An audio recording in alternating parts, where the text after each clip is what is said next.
Os confesaré que en las últimas semanas estoy viviendo algunos de los momentos más bonitos de mi carrera deportiva. Lograr un nuevo ascenso a Primera División, obtener el premio a todo el sacrificio que hemos realizado, tanto el cuerpo técnico como nosotros, desde que empezamos la temporada, allá por junio, es maravilloso. Ver a la gente feliz en la Plaza del Castillo, en el recorrido que hicimos por las calles de Pamplona, o el otro día en el Sadar, os prometo que es de lo mejor que nos puede pasar a nosotros como futbolistas. Estos momentos están por encima de todo.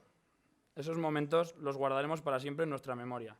Y cada vez que los recordemos, aunque sea para contárselos a nuestros nietos, estoy seguro de que se nos escapará una sonrisa y quizás alguna que otra lágrima.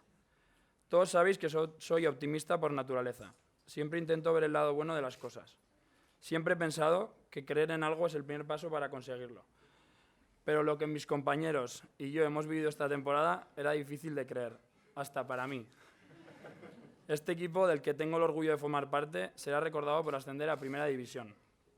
Pero no solo será recordado por eso, no solo será recordado por haberlo conseguido, sino por cómo lo hemos conseguido. También me gustaría expresar, en nombre de toda nuestra plantilla, la ilusión que nos produce participar en este acto con Osasuna femenino. Como deportistas que somos, nos alegramos muchísimo de la apuesta que ha hecho nuestro club por el fútbol femenino.